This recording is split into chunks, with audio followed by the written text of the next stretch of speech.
Hello friends, ഇന്ന് ഞാൻ ഉണ്ടാക്കാൻ പോകുന്നത് ഹെൽത്തിയായ നല്ലൊരു ഇലക്കറിയാണ്. ചയ മെൻസ. ഇതെൻ്റെ വീട്ടിൽ നിന്നാണ് ഞാനിത് പറിച്ചെടുത്തിരിക്കുന്നത്. ഇത് കഴുകി വൃത്തിയാക്കി ഒരു പാത്രത്തിലേക്ക് ഇട്ട് കൊടുത്തിട്ടുണ്ട്.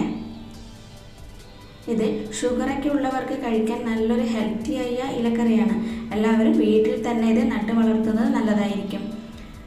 ഞാൻ ഈ ഒരു പരുവത്തിലാണ് മുറിച്ചെടുത്തിരിക്കുന്നത്.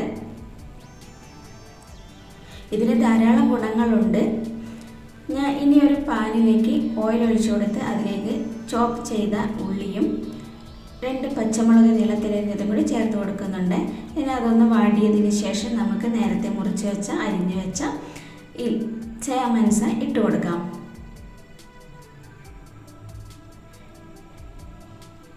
നല്ലൊരു ഹെൽത്തിയായ ഇലക്കറി തന്നെയാണ്. എല്ലാവരും ഇതൊന്ന് വീട്ടിൽ തന്നെ നട്ടു വളർത്തുന്നത് നല്ലതായിരിക്കും.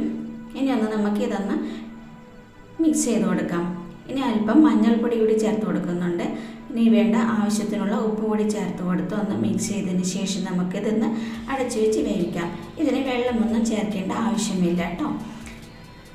ഇത് നമ്മൾ അരിഞ്ഞെടുക്കുമ്പോൾ ഒരുപാടുണ്ടായിരിക്കും, പക്ഷേ ഇത് വേവുമ്പോഴേക്കും അതിൻ്റെ നേർ പകുതിയായിട്ടേ കാണുള്ളൂ.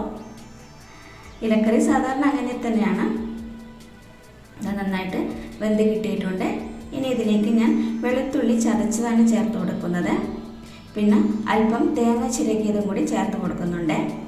എന്നിട്ടിത് നമുക്കൊന്ന് മിക്സ് ചെയ്യാം. ഇനി ഇതിന് വേണ്ട വറവ് നമുക്കുണ്ടാക്കാം.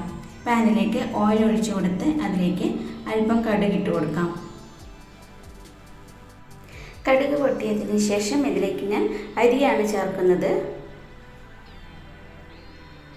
ഇതിലേക്ക് അരി വറുത്തൊഴിക്കുന്നത് നല്ല ടേസ്റ്റ് ആയിരിക്കും, അതുകൊണ്ടാണ് ഞാൻ അരി ചേർക്കുന്നത്. അതിനുശേഷം 2 വറ്റൽ മുളകും കൂടി ചേർത്ത് കൊടുത്ത് നമുക്ക് ഇതിലേക്ക് മിക്സ് ചെയ്യാം. എല്ലാം മിക്സ് ചെയ്തതിന് ശേഷം നമുക്ക് ഇതൊരു സർവിംഗ് ബൗളിലേക്ക് മാറ്റി കൊടുക്കാം. നല്ലൊരു ഇലക്കറി തയ്യാറായിട്ടുണ്ട്. ഇനി ബൗളിലേക്ക് മാറ്റി കൊടുക്കാം. എല്ലാവരും ഇതുപോലെ തന്നെ ഉണ്ടാക്കി ഒന്ന് കഴിച്ചു നോക്കൂ.